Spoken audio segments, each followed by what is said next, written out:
વિરામ બાદ સ્વાગત મહત્વપૂર્ણ સમાચાર પ્રાપ્ત થઈ રહ્યા છે જે કેટલાક વિસ્તારોમાં ભારે વરસાદની આગાહી કરાઈ છે। અમરેલી, ભાવનગર, બોટાદમાં ઓરેન્જ એલર્ટ અપાયું છે। ભરૂચ, સુરત, નવસારીમાં ઓરેન્જ એલર્ટ અપાયું। વલસાડ, દાદરા નગર હવેલીમાં પણ ઓરેન્જ એલર્ટ। ડાંગ, તાપી, નર્મદામાં યલો એલર્ટ આપવામાં આવ્યું છે।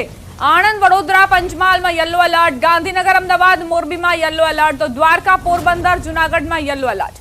કચ્છ, બનાસકાંઠા, રાજકોટમાં પણ યલો એલર્ટ અપાયું। ગીર સોમનાથ, જામનગરમાં યલો એલર્ટ અપાયું છે। એક બાદ એક કયા જિલ્લાઓમાં હવામાન વિભાગની કેવા પ્રકારની આગાહી તેનાથી આપને માહિતગાર કરાવી રહ્યા છીએ। ગાંધીનગર, અમદાવાદમાં પણ યલો એલર્ટ આપવામાં આવ્યું છે તો આ તરફ કચ્છ, બનાસકાંઠા, રાજકોટમાં યલો એલર્ટ અપાયું છે।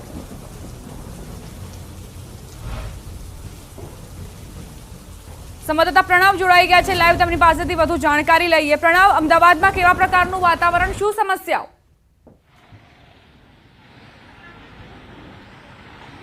આ ચોક્કસ સમસ્યાનો અંબાર અહીં જોવા મળી રહ્યો છે। અમદાવાદ શહેરમાં જે રીતે અવિરત વરસાદ છે બપોરથી શરૂ થયો છે અમદાવાદ શહેરના અનેક વિસ્તારોમાં, ખાસ કરીને જે પશ્ચિમ વિસ્તારો છે તેમાં સૌથી વધુ સ્થિતિ એ ખરાબ બની છે, કારણ કે સાબરમતી વિસ્તાર હોય, રાણીપનો જે વિસ્તાર છે, વાડજ છે, એસજી હાઈવે છે, બોપલ ગોતાનો વિસ્તાર છે, સાયન્સ સિટી વિસ્તાર છે, એ તમામ વિસ્તારની અંદર અવિરત વરસાદને કારણે અનેક રસ્તાઓ પાણીમાં ગરકાવ થયા છે। એ જ રીતે અમદાવાદ શહેરનો જે પૂર્વ વિસ્તાર છે તે પૂર્વ વિસ્તારમાં પણ એ સ્થિતિ જોવા મળી રહી છે। અમદાવાદના પૂર્વ વિસ્તારની અંદર ઓઢવમાં જે ઉભો છું, ઓઢવના હું દ્રશ્યો બતાવું છું। આ લાઈવ દ્રશ્ય કદાચ એ શાસકોએ પણ જોવાની જરૂર છે, એ મ્યુનિસિપલ કમિશનરથી મળીને તમામ સત્તાધીશો, વહીવટી અધિકારીઓ જોવાની જરૂર છે કે અમદાવાદ શહેરની શું સ્થિતિ થઈ છે। માત્ર 2 કલાક વરસાદ પડે, 1 થી 2 ઇંચ વરસાદ અમદાવાદ શહેરમાં નોંધાય અને તેની અંદર અમદાવાદ શહેર જળબંબાકાર સ્થિતિમાં નિર્માણ પામે તે પ્રકારના દ્રશ્યો જોવા મળી રહ્યા છે। હું જે ઊભો છું ઓઢવ વિસ્તારના મુખ્ય જે રોડ છે તેની પાસે આવેલા જે ટોરેન્ટો પાવર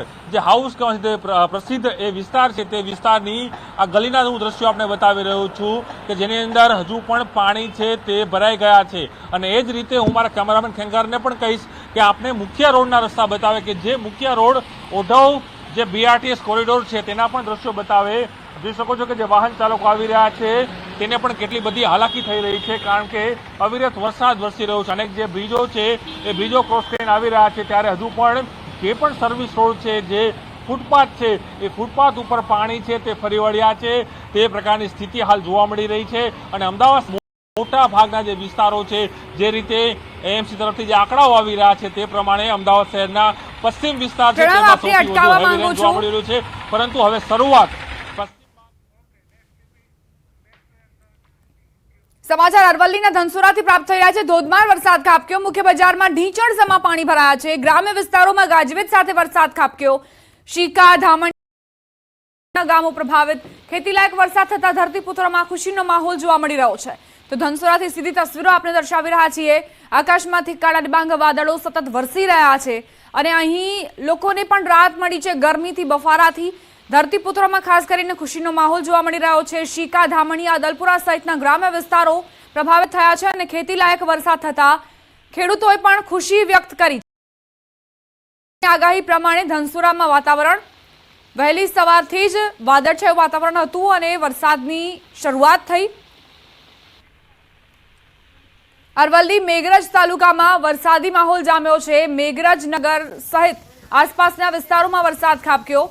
મેઘરજ, રાજપુર, ભૂતિયા, તુબલિયામાં વરસાદ ખાબક્યો। ખેતીલાયક વરસાદથી ખેડૂતોમાં ખુશીની લહેર વ્યાપી છે। તો ગ્રામ્ય વિસ્તારોમાં વરસાદની એન્ટ્રીથી જ ખેડૂતોએ ખુશી વ્યક્ત કરી। તેમનો મત છે કે પાકને સારો એવો વરસાદ આવતા જ ફાયદો થશે।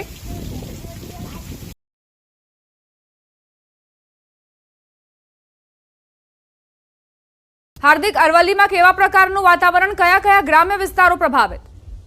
દીપા, ચોક્કસથી અરવલ્લી જિલ્લામાં આજે રવિવારનો દિવસ ખૂબ સારો રહ્યો છે વરસાદને લઈને, કારણ કે અરવલ્લી જિલ્લાના તમામ 6 તાલુકામાં સાર્વત્રિક વરસાદ વરસી રહ્યો છે। ખાસ કરીને ધનસુરા, બિલોડા જે વિસ્તાર છે ત્યાં સૌથી વધુ વરસાદ વરસ્યો છે। ધનસુરામાં છેલ્લા 2 કલાકમાં 2 ઇંચ જેટલો વરસાદ વરસવાના કારણે જે મોડાસા નડિયાદ હાઈવે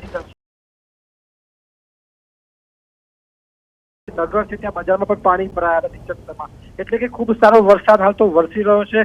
મહત્વની બાબત એ છે કે હવે મેઘરજ તાલુકામાં પણ વરસાદની શરૂઆત થઈ છે. ખાસ કરીને મેઘરજના રાજપુર, બુધિયા, તુબલિયા ગામડાઓમાં વરસાદ વરસી રહ્યો છે. ખેતીલાયક વરસાદ વરસવાના કારણે જે ખેડૂતો છે તેમાં ક્યાંક ખુશી જોવા મળી રહી છે. અને ખાસ કરીને જે જિલ્લાવાસીઓ જે ગરમી બફારાથી ત્રસ્ત બન્યા હતા તે પણ હાલ તો હાશકારો અનુભવ્યા છે. આ સ્થિતિમાં અરવલ્લી જિલ્લામાં જે વરસાદી માહોલ બન્યો છે, જે રાજસ્થાનમાંથી જે પ્રકારે વરસાદ વરસી રહ્યો છે તેને લઈને અરવલ્લી જિલ્લાને પણ ફાયદો થઈ રહ્યો છે. આ સંજોગોમાં દીપા કહી શકાય કે જિલ્લામાં જે આશા છે વરસાદ વધુ વરસે તે હાલ તો આશા પૂરી થઈ રહી છે. જી હાર્દિક, ખેડૂતો તરફથી કેવા પ્રકારની પ્રતિક્રિયાઓ સામે આવી છે? શું તેમની વાવણી કરી લીધી છે? તેની માટે સારો વરસાદ વરસી રહ્યો છે, શું કહી રહ્યા છે ખેડૂતો? દીપા, ચોક્કસથી જે પ્રકારે અરવલ્લી જિલ્લામાં વાવેતર કરવામાં આવ્યું છે, મગફળી, મકાઈ અને કપાસનું વાવેતર કરવામાં આવ્યું છે. સૌથી વધુ મગફળીનું વાવેતર કરવામાં આવ્યું છે અને ચોમાસું ખેતી જે વરસાદ આધારિત છે તેની વાવેતર કરવામાં આવ્યું છે. તો ખેડૂતોએ જે વાવેતર કરી દીધું છે લગભગ 20,000 થી 24,000 હેક્ટરમાં વાવેતર કરવામાં આવ્યું છે અને આ વાવેતર 1 લાખ હેક્ટર સુધી જઈ શકે છે. એટલે કે હજુ કેટલાક ખેડૂતોએ વાવેતર કર્યું નથી તે હવે વાવેતર કરશે અને જે અગાઉ 10 થી 15 દિવસ જે પહેલા જેમને વાવેતર કર્યું છે તેઓ હાલ જ્યાં વરસાદ થયો છે તેનો હવે તેમને લાભ મળશે. એટલે કે ખેડૂતો માટે ખૂબ સારા સમાચાર છે કે વરસાદ જે વરસી રહ્યો છે એ કાચું સોનું વરસી રહ્યો તેવો હાલ માહોલ જિલ્લામાં છે. દીપા, હાર્દિક, શહેરી વિસ્તારોથી કેવા પ્રકારની તસવીરો સામે આવી રહી છે? ત્યાં ધોધમાર વરસાદ વરસી રહ્યો છે કે માત્ર ગ્રામ્ય વિસ્તારોમાં જ ધોધમાર વરસાદ ખાબક્યો? દીપા, ચોક્કસથી મોડાસા શહેરની વાત કરી લઉં તો અરવલ્લી જિલ્લાનું મથક છે. મોડાસા શહેરમાં પણ જે માલપુર રોડ વિસ્તાર છે, સાંઈ મંદિરનો જે વિસ્તાર છે ત્યાં પણ પાણી ભરાયા છે. કારણ કે જે પ્રકારે સતત બાંધકામો થઈ રહ્યા છે તેને લઈને જે ગટર લાઈનની જે વ્યવસ્થા હોવી જોઈએ, ડ્રેનેજ સિસ્ટમ હોવી જોઈએ તે ક્યાંક ને ક્યાંક ખામી જોવા મળી રહી છે. જે પ્રી મોન્સૂન કામગીરી કરવામાં આવી તંત્ર પાસા દ્વારા તેમાં ક્યાંક ને ક્યાંક જોઈ શકાય છે કે નિષ્ફળતા જોવા મળી રહી છે. રીચણસમાં પાણી રસ્તા ઉપર જોવા મળી રહ્યા છે. દીપા, આભાર હાર્દિક જાણકારી આપવા માટે.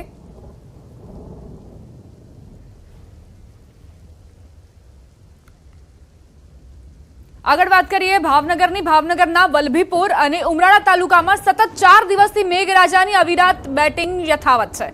વલભીપુરના કાળા તળાવ, હળિયાદ, વાવડી, પીપળી, નવાગામ, પાટના, કાનપર સહિતના ગ્રામ્ય વિસ્તારોમાં વરસાદી વાતાવરણ. બીજી તરફ ઉમરાળા શહેર તેમજ તાલુકાના ટીંબી, રંઘોડા, ઠોંડા, હળમતિયા સહિતના વિસ્તારોમાં વરસાદ ખાબક્યો.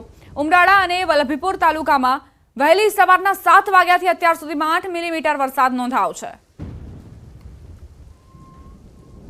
રવિવારે ગુજરાતમાં વરસાદની રમઝટ. 8 કલાકમાં 164 તાલુકામાં વરસાદ ખાબક્યો.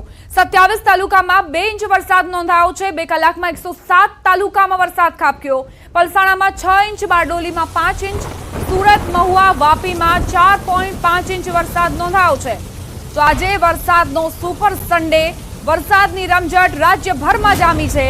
8 કલાકમાં 164 તાલુકામાં વરસાદ વરસ્યો.